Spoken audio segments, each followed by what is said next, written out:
It's the thought of PM when your heart's just like a drum, beating louder with nowhere to guard it. When it all seems like it's wrong, sing along to Elton John. Halo semua, salam kenal. Nama saya Lydia Karunta Barat, jurusan Sistem Informasi dari Universitas IDI Medan. Di video ini saya akan membahas mengenai mind map data vaksin COVID-19. Seperti yang kita tahu, sampai saat ini kita masih menghadapi pandemik ya, di mana aktivitas kita menjadi sangat terbatas oleh karena itu. Sehingga diciptakanlah vaksin untuk mengurangi penyebaran virus corona dan agar kita dapat beraktivitas seperti sedia kala. Sebelum kita melakukan vaksin, alangkah baiknya kita harus mengetahui data-data dari vaksin itu. Nah, apa sih contoh dari data-data vaksin itu? Langsung aja kita bahas ya. Berikut contoh data dari vaksin COVID-19 yaitu 1. Jenis-jenis vaksin. 2. Seberapa penting vaksin. 3. Masyarakat Indonesia yang sudah divaksin itu jumlahnya berapa. 4. Cara mendapatkan vaksin. Yang 5. Kondisi tubuh saat akan melakukan vaksin. Setelah kita mendapatkan data dari vaksin COVID-nya, secara langsung kita juga mendapatkan informasi dari data tersebut. Nah, informasinya seperti apa? Contoh informasinya seperti nomor 1, jenis-jenis vaksin itu ada Sinovac dan Sinopharm yang berasal dari Cina. Ada AstraZeneca yang berasal dari Inggris. Ada Moderna yang berasal dari Amerika Serikat. Ada Pfizer yang berasal dari Jerman. Bahkan ada juga loh vaksin dalam negeri, yaitu vaksin merah putih. Yang kedua, vaksin merupakan salah satu syarat utama jika kita ingin melakukan perjalanan jauh atau ketika kita ingin keluar kota atau keluar negeri. Salah satu syarat utama juga jika kita ingin mengikuti pertemuan tatap muka di sekolah atau di kampus.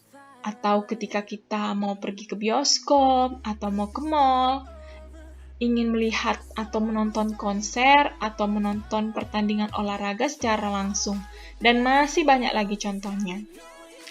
Yang ketiga, jumlah masyarakat Indonesia yang sudah vaksin sampai saat ini untuk vaksin tahap pertama sudah mencapai 115.502.524 orang.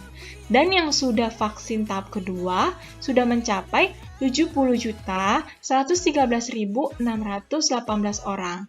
Sehingga jumlah pasien yang terkena COVID-19 pun semakin berkurang. Otomatis, angka kematian akibat COVID-19 pun semakin menurun. Yang keempat, cara mendapatkan vaksin, kita bisa mencari lokasi vaksin terdekat. Dengan cara kita bisa bertanya ke kelurahan atau bertanya ke puskesmas, atau kita juga bisa mencari di Google. Untuk mengisi formulir pendaftaran vaksin juga kita bisa mengisinya lewat online dalam berupa link atau mengisinya langsung pada saat vaksinasi.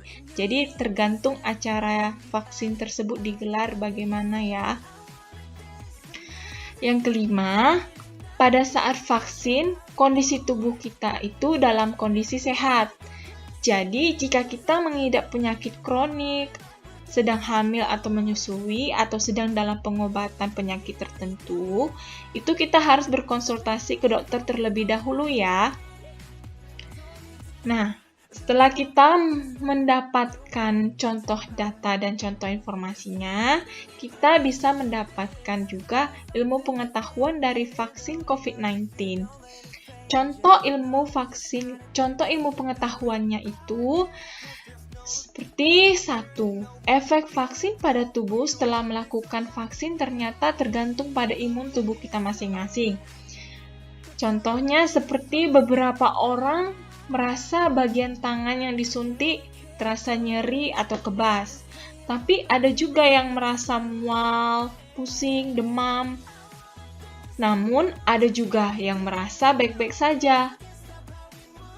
Jadi kita tidak perlu khawatir ya, karena itu adalah respon alami tubuh kita pada saat kita melakukan vaksin. Yang kedua, hal yang harus dihindari setelah vaksin itu seperti tidak boleh begadang, minum minuman yang beralkohol atau bersoda ataupun dingin, tidak boleh melakukan pekerjaan yang berat atau terlalu lelah. Setelah kita mendapatkan data, informasi, dan pengetahuannya, kita dapat merangkumnya dalam satu contoh kebijaksanaan. Contoh kebijaksanaannya itu apa? Contoh kebijaksanaannya itu menyatakan bahwa vaksin itu penting. Jangan takut vaksin ya. Walaupun kita sudah melakukan vaksin, kita harus tetap menjaga kesehatan. Dan kita harus tetap melakukan prokes 5M, yaitu memakai masker, mencuci tangan, menjaga jarak, menghindari kerumunan, dan membatasi mobilitas, agar kita dapat menuju Indonesia bebas COVID.